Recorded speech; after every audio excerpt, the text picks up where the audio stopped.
Bueno, muy buenas tardes a Family Church en español. Es un gusto poder compartir contigo en esta tarde. Por si no lo sabías, la iglesia como tal, Family Church está cumpliendo 63 años de ministerio y esto para mí ha sido como que, wow, por 63 años, por 2000 años el Señor Jesús sigue avanzando su iglesia, sigue edificando su iglesia y es en realidad un testamento a la bondad y la gracia de nuestro Señor de poder ver esto, de lo que está sucediendo incluso en nuestra iglesia local.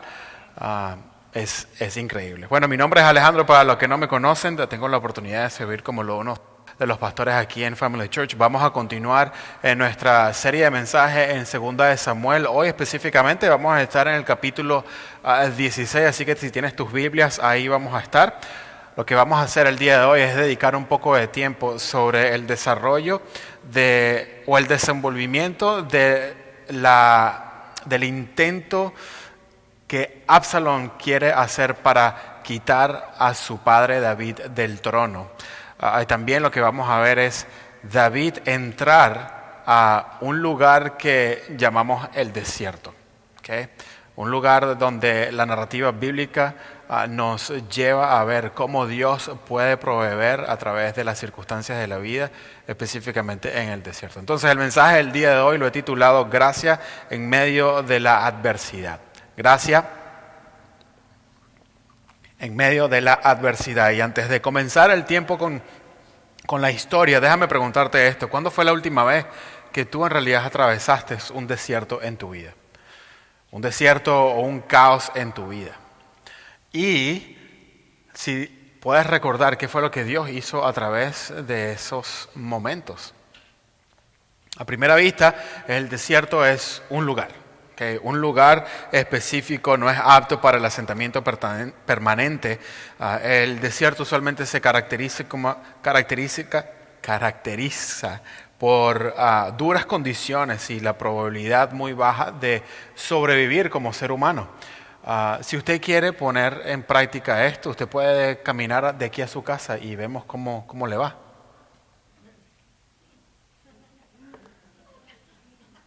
No quieren, ¿no? Ok, está bien, no hay ningún problema. Pero la Biblia nos enseña a ver que el desierto puede llevar a cabo ciertos propósitos de nuestras vidas. Solamente toca ver las páginas de las Escrituras para ver cómo Dios actúa cuando su pueblo, cuando los personajes dentro de la narrativa bíblica, Dios se manifiesta de esa manera durante esos momentos difíciles, durante el caos de la vida, durante el desierto. Por ejemplo, en las áreas del desierto se pueden identificar, como previamente he dicho, se identifican como eventos en nuestras vidas, eventos específicos. Podríamos hablar del tiempo de Israel en el desierto después de escapar el yugo de Egipto.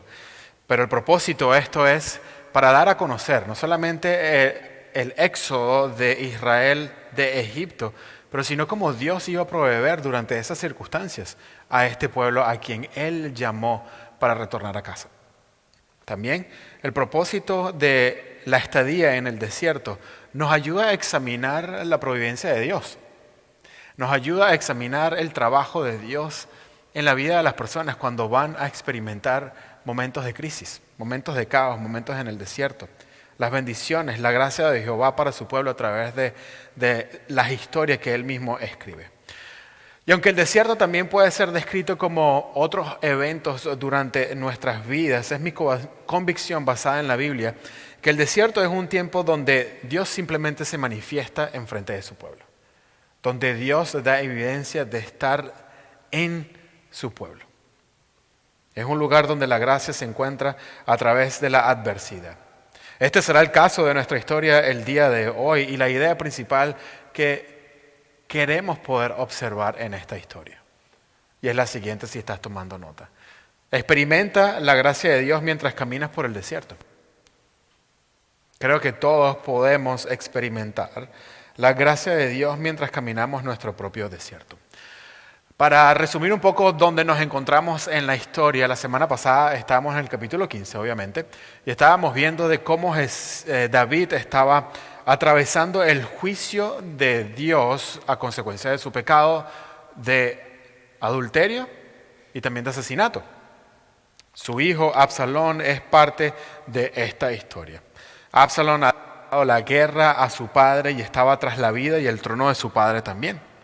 Como resultado, él está reclutando a líderes, está reclutando a personas que puedan ayudarlo a esta misión. Pero también nos podemos dar cuenta, mientras esta historia se va desenvolviendo, de que incluso en los momentos de adversidad de David, incluso cuando él estaba navegando su propio desierto y las consecuencias de su pecado, Dios estaba presente ahí. Dios estaba presente y estaba atento a ministrar el corazón y la vida de David. Es más, Dios es quien ha proveído o provee para David durante este próximo paso o esta adversidad que David está a punto de caminar. Bueno, la historia también sigue desenvolviéndose porque mientras vemos que Absalón trata de sacar a su padre del trono de Israel, David huye. Huye porque no quiere ser asesinado por su hijo. Huye para evitar la destrucción de la ciudad a causa de una guerra civil. En su huida, él deja a personas también en la ciudad de Jerusalén para de alguna manera mantener algún tipo de protección, también para mantener algún tipo de alianza con estas personas y darle a conocer qué era lo que iba a acontecer cuando Absalón entrara por las puertas de la ciudad. También en esta historia lo que se está desarrollando y lo que se está viendo es que va a haber un consejo por parte de Ahitofel hacia el hijo de David, Absalón. Y este era un consejo para ver cómo se iba a llevar a cabo entonces este golpe de estado.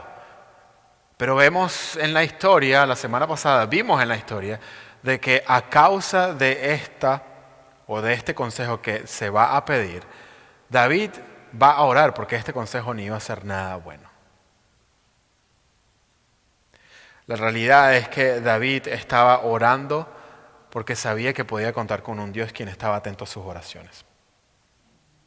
La realidad, de nuevo, volviendo a nuestra historia, es que David está huyendo de casa y en este punto vemos a David empezar a cruzar un desierto literal. Y la realidad alentadora de esta parte de la historia es lo que Dios está haciendo en la vida de David. Entonces, el día de hoy, en este capítulo que vamos a hacer es vamos a ver 3 circunstancias que nos van a poder ver cómo se desarrolla esta historia de gracia, de cómo David puede experimentar la gracia de Dios mientras él camina su propio desierto.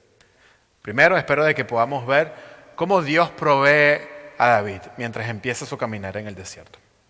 Segundo, lo que vamos a ver es la fe de David mientras él va caminando su propio desierto.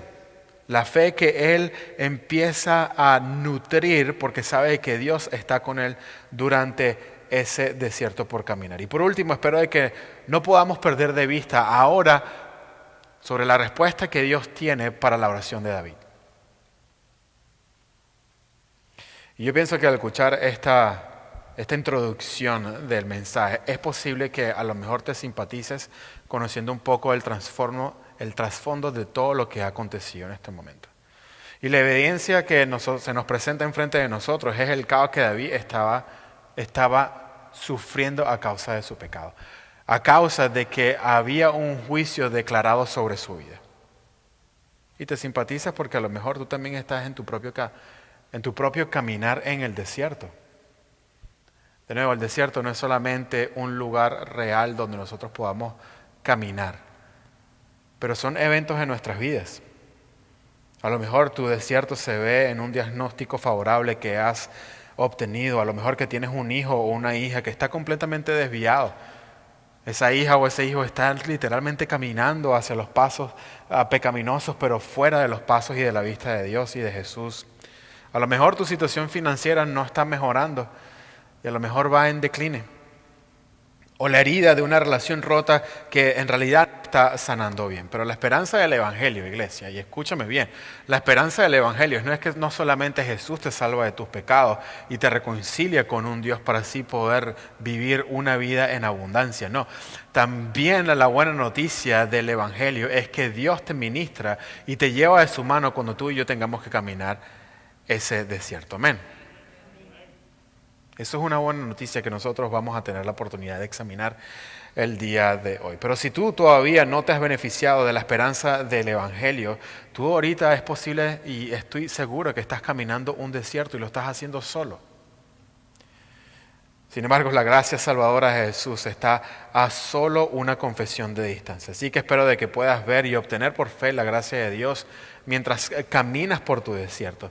Y aquí es donde nosotros vamos a ir el día de hoy. Así que vamos a ver el primer punto de esta tarde se encuentra en esta idea. Mira la provisión de Dios a David mientras estaba en el desierto. Observa cómo Dios provee a David mientras él camina en el desierto. Comenzamos en el capítulo 16, de nuevo ahí donde vamos a estar, versículo 1 al versículo 4 dice lo siguiente. Cuando David pasó un poco más allá de la cumbre, vio que Siba, el criado de Mefiboset, salía a su encuentro con un par de asnos aparejados, y sobre ellos había 200 panes, 100 racimos de uvas pasas, 100 uvas de verano y un odre de vino. Y el rey dijo a Siba, ¿para qué tienes esto? Y Siba respondió, los asnos son para que monte a la familia del rey, y el pan y fruta de verano para que los jóvenes coman, y el vino para que beba cualquiera que se fatigue en medio del desierto, o se fatigue en el desierto. Entonces el rey dijo, ¿y a dónde está el hijo de tu señor? Y Siba respondió al rey, está en Jerusalén, pues ha dicho, hoy la casa de Israel me devolverá el reino de mi padre. Y el rey dijo a Siba, mira, todo lo que pertenece a Mefiboset es suyo. Y Siba dijo, me inclino ante usted, que halle yo gracia ante sus ojos, oh rey, mi señor. Bueno, en la historia que se está desenvolviendo ahora, vamos a ver que David ya ha pasado la cumbre mientras él subía el monte de los olivos, como vimos en el capítulo anterior, el capítulo 15. Pero necesito tomar una pausa porque esta idea nos va a llevar a algo significativo. Al pasar por la cumbre, podemos nosotros concluir que ellos viajaban hacia el este de Jerusalén. Esto significa que estaban entrando en un desierto. Literalmente estaban por entrar un desierto. Sabemos esto porque el monte de los olivos forma una barrera entre Jerusalén al oeste y el desierto de Judea ubicado al este de la montaña. Entonces, ¿qué es lo que podemos ver? Bueno, David al pasar la cumbre, a entrar al desierto, vemos que entonces él se va a encontrar con una persona y esta persona es Siba. Simplemente para recordar, Siba es el siervo de Mefiboset. Mefiboset era el único sobreviviente de la casa de Saúl o de la familia de Saúl, era el hijo de Jonatán y nosotros pudimos aprender sobre este personaje en el capítulo 9, donde David cumplía la promesa de poder bendecir al único sobreviviente de Jonatán. Y lo hacía porque esto era algo que le había prometido a su hermano, a su amigo, a través de su hijo Lisiado. Entonces, Siba una vez más entra de nuevo dentro de esta historia y lo que vemos es algo interesante. Él va a ayudar a David, ciertamente esto es lo que vamos a ver, pero parece que hay ciertos motivos por los cuales él quiere ayudar. No podemos llegar a una conclusión sana cuáles son en realidad sus intenciones, pero lo que se supone es que él pudo tener diferentes motivos para cual actuar de esta manera. Lo que nosotros no debemos de olvidar o por lo menos dejar a un lado es lo que está aconteciendo aquí en este instante. Y lo que está aconteciendo es que Siba está proporcionando una buena dosis de cosas necesarias para David y el pueblo de Dios para poder sobrevivir mientras estaban entrando dentro de un desierto. Por ejemplo, 2 burros para ayudar en las largas caminatas, pan, fruta para poder alimentarse y vino para a lo mejor mantenerse hidratado. Y les recuerdo, si usted tiene sed y necesita hidratarse, tome agua.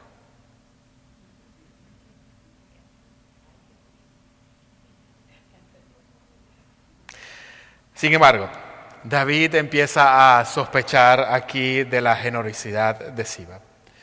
Y él empieza a preguntar, ¿cuáles son los motivos por los cuales tú estás viniendo para acá? Especialmente cuando vienes a proveer comida, alimento, vino, que sí es bueno para nosotros. Y empieza a hacer una serie de preguntas. Hey, ¿dónde está David? ¿Por qué vienes ahora? O no, la serie de preguntas es ¿de dónde en realidad proviene toda esa ayuda? ¿Será que Mefiboset sabe de que tú estás tomando de sus recursos para venir y ayudarme de esta manera?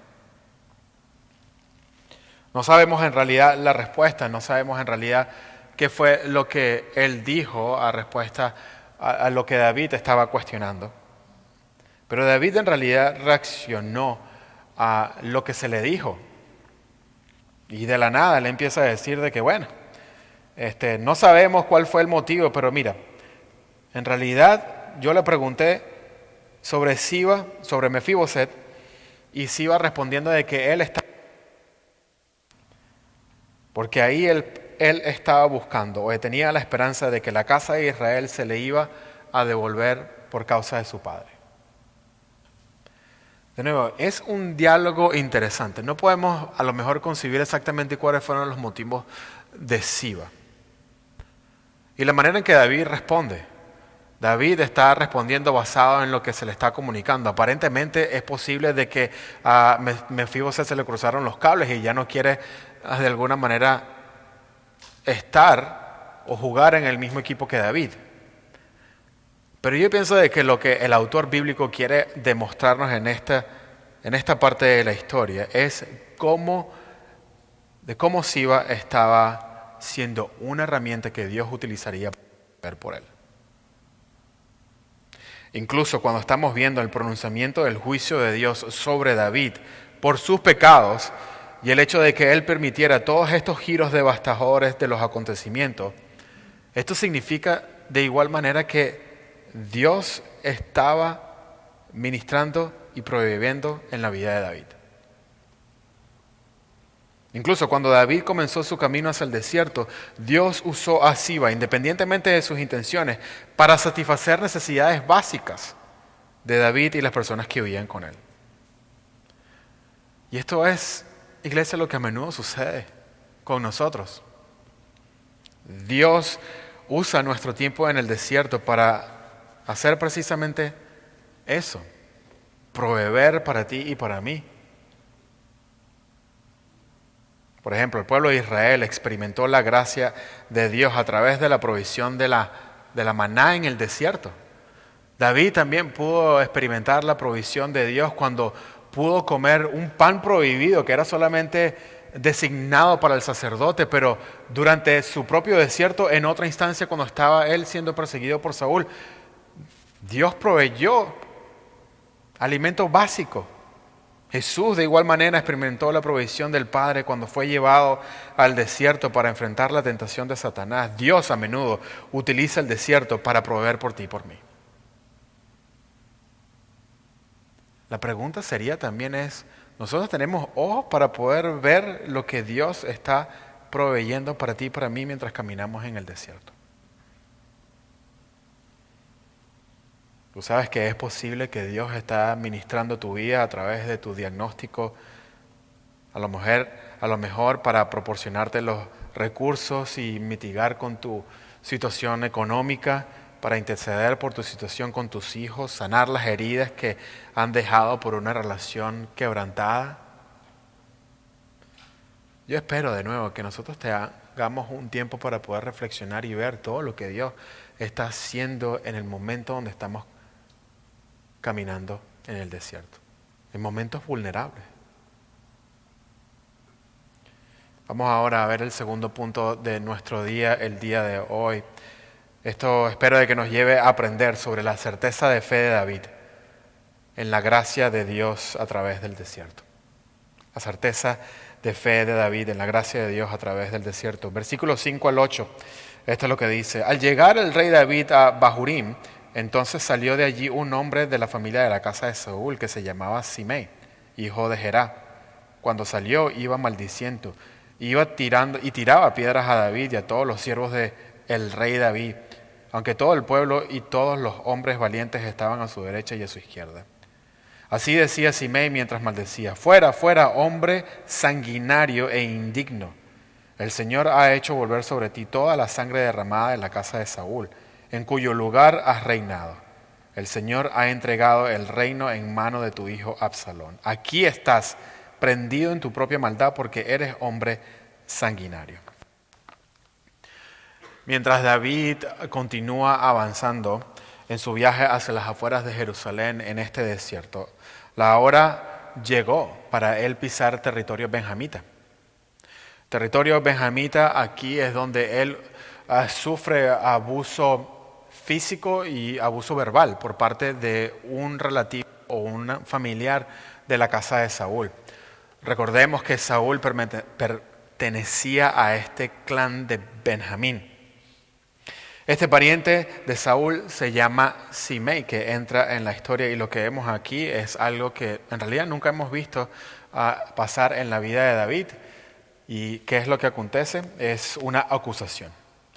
Acusación del derramamiento de sangre que ya había ocurrido, pero en realidad no sé de dónde viene la acusación, porque David no era el responsable de la muerte de Saúl.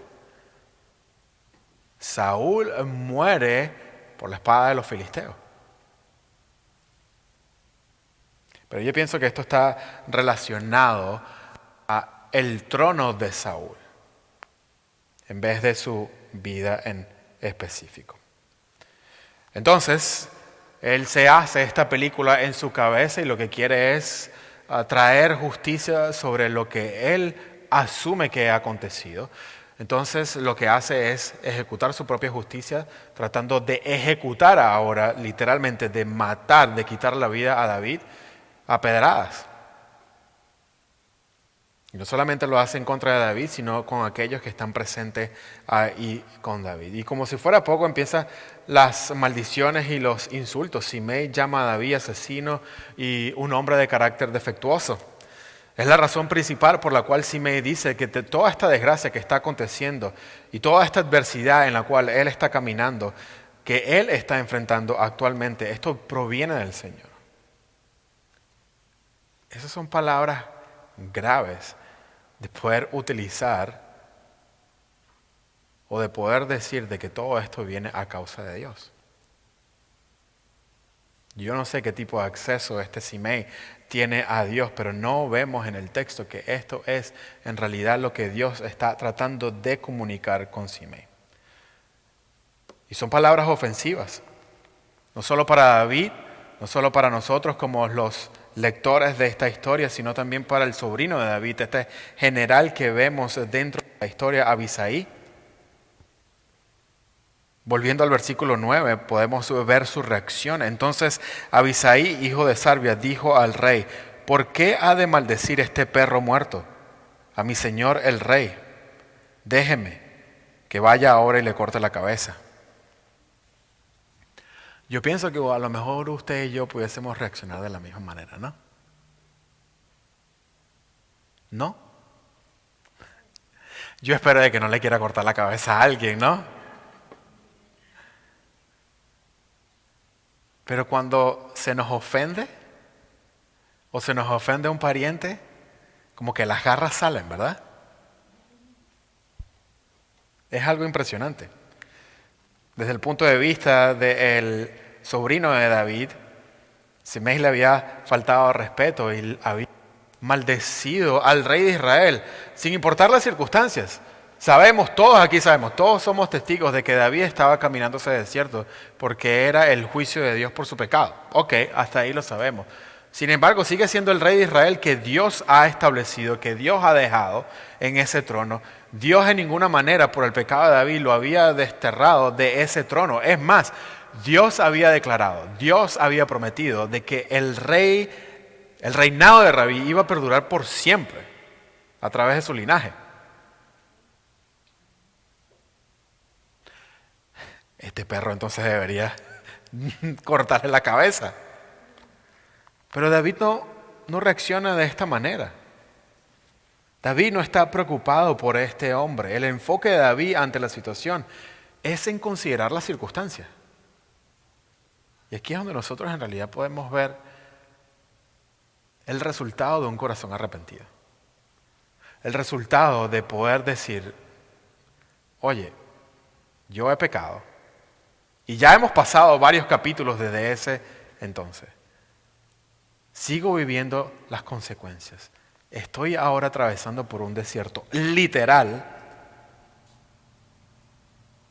pero necesito darme cuenta que de alguna manera Dios está obrando.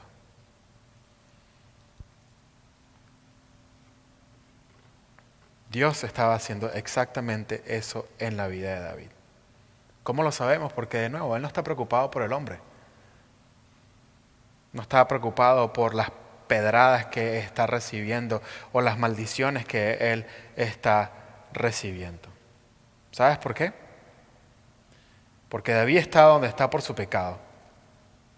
Y Él está, de alguna manera, considerando de que si esta maldición viene hacia él es porque a lo mejor el Señor lo ha permitido o porque a lo mejor el Señor ha ordenado a Simei que lo maldiga.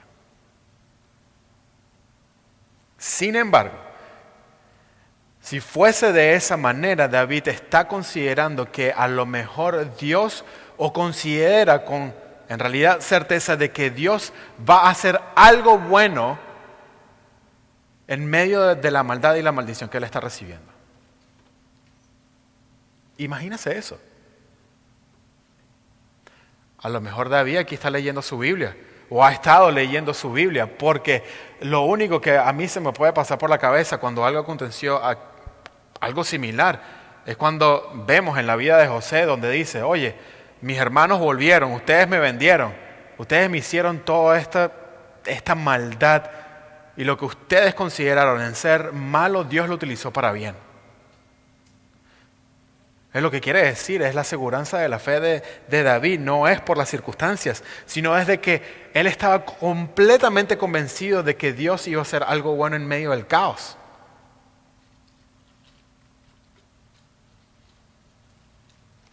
Esta es la respuesta de David, versículo 11 al 12. Entonces David dijo a Abisai y a todos sus siervos, mi hijo que salió de mis entrañas busca mi vida. ¿Cuánto más entonces este benjamita?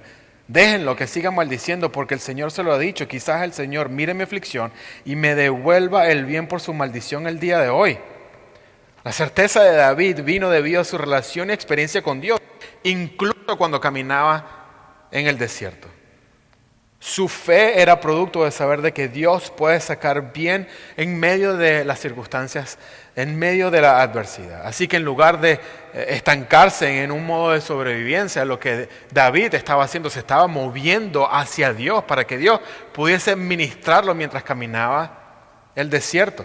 Se desplazaba hacia Dios. Y déjame decirle, se necesita una fe verdadera para reconocer que el bien puede venir de la adversidad. Una fe intachable para poder reconocer de que algo bueno puede salir de la adversidad.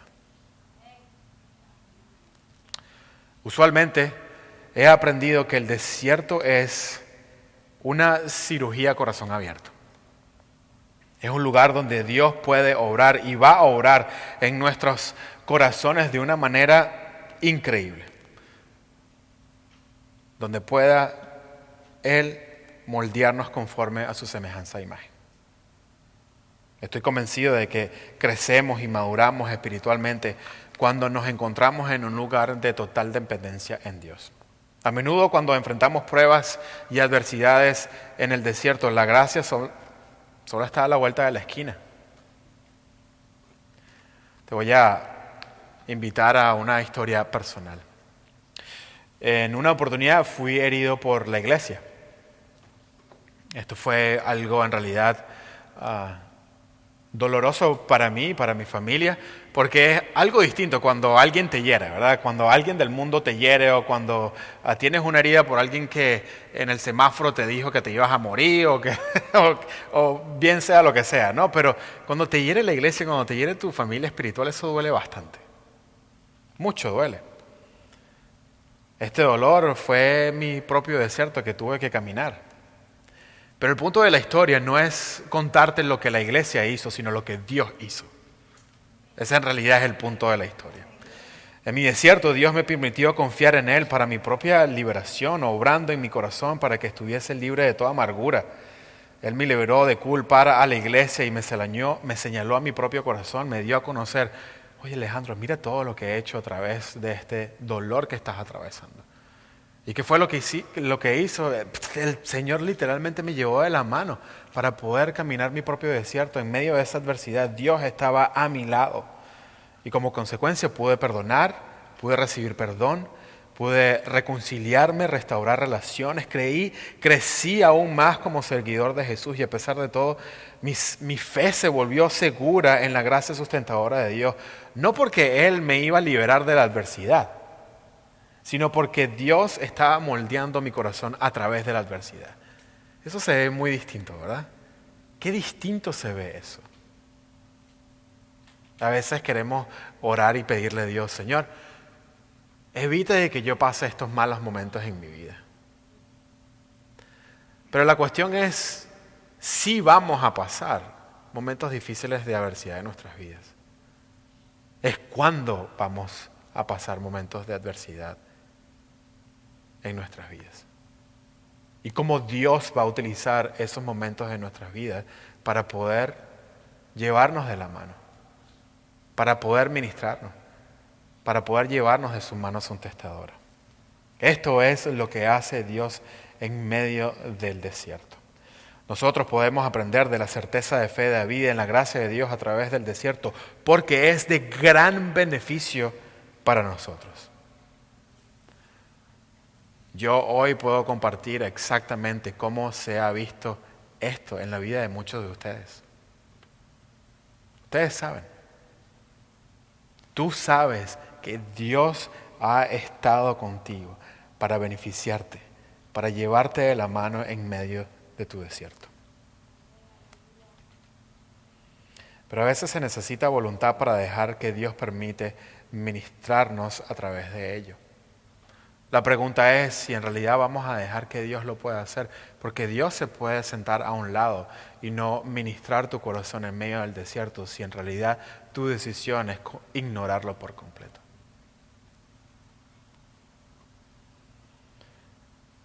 A David no le preocupaba la maldición. David estaba interesado en poder vivir la experiencia que Dios tenía para él.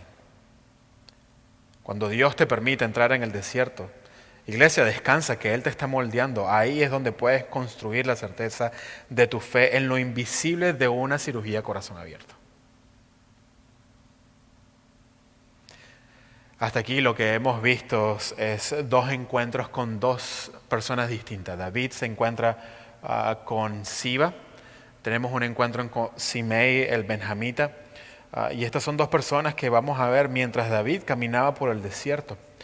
En estos versículos finales que tenemos a continuación de este capítulo, el narrador nos lleva de vuelta a la ciudad de Jerusalén, mientras Absalón intenta caminar a través de las puertas de la ciudad de David.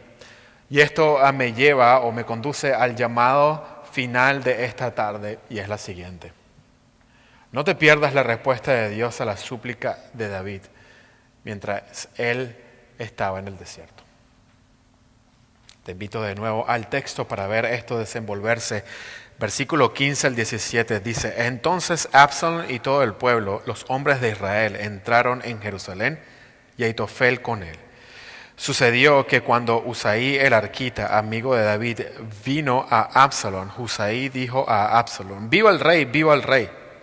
Y Absalón dijo a Husai: ¿Es esta tu lealtad para con tu amigo?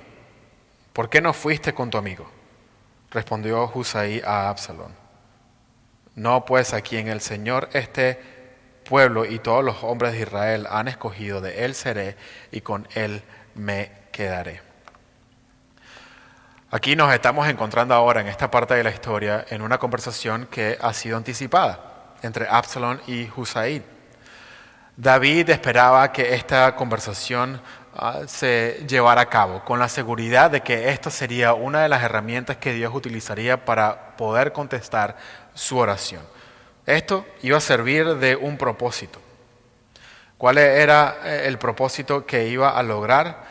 Era de poder llevar el consejo de Ahitofel, el consejo necio, a los oídos de Absalón.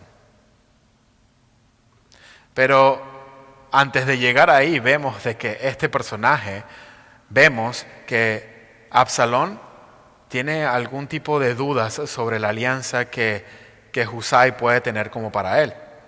Él pregunta, ¿dónde está tu amigo David? ¿Cómo es que no estás con él? ¿A qué se debe ahora el cambio de opinión? Pero Husai iba a responder e iba a utilizar las palabras que David le había dicho para que tuviese con Absalón. Y simplemente la orden era que le dijera a Absalón que quisiera que él iba a servirle a él tal como lo sirvió a su padre. Que Husai iba a servirle a Absalón tal como él le sirvió a su padre. Este era el comunicado. Y la esperanza de que fuese una herramienta para volver el consejo de Ahitofel de bueno a necio. ¿Cuál es el consejo? Se nos viene aquí en el versículo 21. Dice, y Ahitofel respondió a Absalón, lléguese a las concubinas de su padre, a quienes él ha dejado para guardar la casa. Entonces todo Israel sabrá que usted ha hecho odioso a su padre, y las manos de todos los que están con usted se fortalecerán. Recordamos el capítulo 15, vemos que David huye fuera de la ciudad de Jerusalén, pero solamente 10 concubinas quedan atrás, con el propósito de poder cuidar la ciudad de Jerusalén. Sin embargo, esto parece servir un propósito divino. El consejo de Ahitofel es que Absalón necesita o debería acostarse con las concubinas de su padre. Su pensamiento era para usarlas como una política. ¿Qué quiere decir esto? Al tomar lo que era del rey, de esta manera él estaba declarando de que él mismo se ha declarado como rey de Israel. Pero también esto iba a llevar a cabo otro propósito. Esto iba a ser el cumplimiento de la palabra de Dios por consecuencia o a consecuencia del pecado de David. Si retornamos al capítulo 12, donde Dios empieza a hablar juicio sobre David, ahí encontramos estas palabras. Segunda de Samuel 12:12 dice, en verdad tú lo hiciste en secreto, haciéndose referencia al pecado de David contra Betsabé, pero yo haré esto delante de todo Israel y a plena luz del sol. Absalón siguió el consejo de Ahitofel. Y parecía un buen consejo para poder así entonces declararse él mismo como rey de Israel y derrocar el gobierno de su padre. Sin embargo, hay un pequeño error en el cálculo de su consejo, de este consejo. Porque tomar las concubinas era un acto estrictamente prohibido por la ley de Dios. Si tal cosa sucediera, la ley de Dios iba a exigir o exige la pena de muerte. Y la pena de muerte sería en contra de este hombre Absalón, el hijo de David, por haber tomado lo que no es suyo. Puede que se saliera con la suya por el momento, pero el juicio de Dios solo sería cuestión de tiempo. El plan, el consejo de Ahitofel, en realidad no fue sabio, fue insensato, necio. Y aquí es donde nosotros podemos ver la evidencia de la respuesta de Dios a la súplica de David mientras él atravesaba el desierto. Recuerda, él oraba diciendo, oye, mi consejero me ha traicionado, una persona en que yo confiaba, que es sabio en poder dar consejo, ahora está jugando para el equipo de mi peor enemigo, mi hijo Absalón. Cualquier consejo que venga de su parte a Absalón para poder derrotarme, hazlo necio. Y aquí es donde Dios contesta. ¿Sabe por qué podemos asegurar o podemos tener la confianza de que Dios está respondiendo esa oración? Porque el texto nos lo dice. Versículo 23. El consejo que Ahitofel daba en aquellos días era como si uno consultara la palabra de Dios. Así era considerado todo consejo de Ahitofel, tanto por David como para Absalón. Una de las lecciones más grandes que tú y yo podemos aprender mientras caminamos por el desierto es la seguridad y la confianza que nosotros podemos encontrar que Dios está atento a nuestras oraciones. Está atento a la petición de nosotros. Dios obra por medio de las oraciones de sus santos, de la oración de su pueblo que pide por fe, que tiene ojos para ver y vivir de su gracia. Esto es exactamente lo que David estaba haciendo. Así que tú y yo podemos confiar en un diagnóstico médico, en los problemas económicos, en nuestros matrimonios, en nuestra relación con los hijos, en nuestros compañeros de trabajo, en cualquier adicción que tengamos, sea cual sea tu desierto. Tú y yo podemos confiar que Dios responderá a nuestras súplicas, ya bien sea en este o en el próximo lado de la eternidad, pero podemos tener esa confianza. Así que encuentra aliento y esperanza de que Dios está activo ministrando a su pueblo. Así que no te pierdas el ministerio de Dios para ti mientras caminas por el desierto. No temas, iglesia, porque es el agrado de tu Rey estar atento a tu súplica. Déjame concluir de esta manera. Hay una gran diferencia, o sea, enorme diferencia entre el reino de Dios y el reino que Absalón quiere instituir. Estos dos reinos se ven muy diferentes. Era obvio que Absalón quería llevar a cabo una agenda personal en poder promover y establecer un reino que solamente le iba a beneficiar a él. Y yo estoy en realidad muy contento de que tú ni yo y aquellos que profesamos fe en Jesús, de que nosotros no pertenecemos a este reino. En este punto de la historia, en esta parte de esta narrativa, tú y yo somos testigos de un rey que quiere ser vengativo, malvado, que solamente quiere llevar a cabo su propia agenda.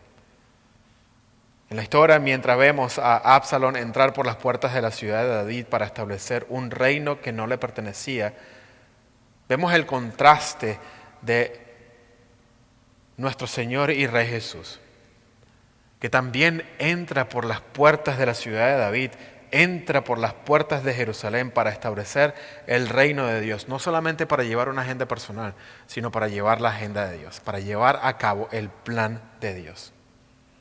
Absalón entró en la ciudad de David tomando a otros como peones para agrandar su vida. Jesús, de la misma manera, entra por las puertas de Jerusalén para dar su vida en rescate por muchos. La buena noticia del Evangelio, iglesia, es que tú y yo tenemos a un Rey que vino a entregarse por ti y por mí. Jesús vino para saldar toda pena del pecado. En su vida, en su muerte y en su resurrección encontramos el perdón de los pecados y la esperanza de una vida eterna. Pero mientras esperamos con esta esperanza, Él el día de hoy nos invita a avanzar el reino que Jesús vino a establecer aquí en la tierra. ¿Qué significa para esto los cristianos, para ti y para mí? Bueno, la orden es de poder marchar hacia la construcción del reino de Dios aquí en nuestra ciudad y no para construir nuestro propio reino. Así que oramos, Señor, venga tu reino, hágase tu voluntad. Eso es lo que tú y yo queremos orar. Y se visualiza de esta manera. Yo creo que el día de hoy, actualmente, esto es lo que estamos haciendo. La iglesia por 2000 años ha estado en misión para poder llevar a cabo la edificación del reino de Dios aquí en la tierra. Y lo hacemos así. Los domingos en la mañana o en la tarde venimos a adorar a nuestro Señor, a escuchar su palabra ser predicada. Nos reunimos en estudios bíblicos para poder aprender sobre la palabra de Dios. Participamos también en misión aquí localmente, en otro estado de de nuestro país o de nuestra nación o hasta los confines del mundo podemos participar de esta manera para avanzar el reino de Dios. Algo bueno que Dios ha ordenado en nuestras vidas. No solamente somos espectadores, pero somos partícipes de lo que Dios quiere hacer. Dios nos ha invitado a algo muchísimo mayor que incluso nuestras propias vidas. Y es avanzar su reino aquí en nuestra tierra. ¿Sabe por qué? Porque la eternidad está en juego para aquellos que todavía no conocen de nuestro Señor Jesús. Así es como nosotros podemos construir y avanzar el reino de Dios aquí en esta tierra. Pero sin reconocer al verdadero rey, a lo mejor tú sigues siendo el propio rey de tu propio castigo. Llegará un tiempo de que este reino será completamente destruido, va a desvanecer por completo y solo un reino va a permanecer por los siglos de los siglos. Solamente un reino será establecido que va a perdurar para toda la vida, para toda la eternidad. Y para que tú seas parte de este reino necesitas admitir tus pecados. Necesitas creer que Dios ha enviado a Jesús para perdonarte.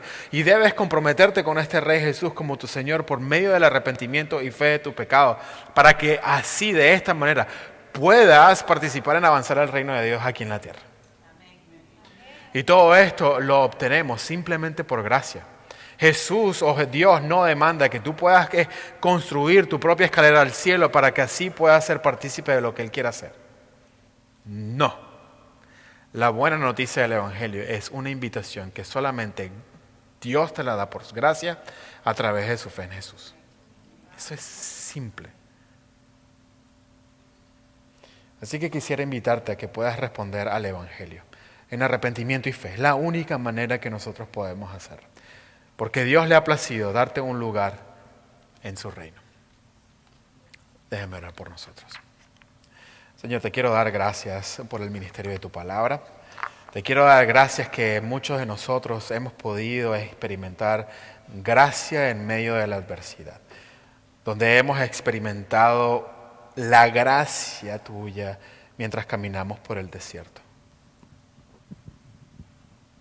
Señor, no es otra cosa que un milagro que ha acontecido en nuestras vidas. Porque aun cuando éramos pecadores, tú mandaste a tu Hijo para que nosotros pudiésemos ser perdonados de ello y ser reconciliados de vuelta a una relación contigo. Señor, este es el regalo que tú le has dado a tu iglesia. Y estoy contento de que tú hayas podido iniciar esa misión de rescate. Ahora, Señor, úsanos para nosotros poder continuar avanzando el reino de Dios aquí en nuestra ciudad, aquí en este lugar donde tú nos has llamado. Señor, gracias por lo que tú estás haciendo y por lo que tú vas a continuar haciendo en y a través de nuestra iglesia local, Family Church en español.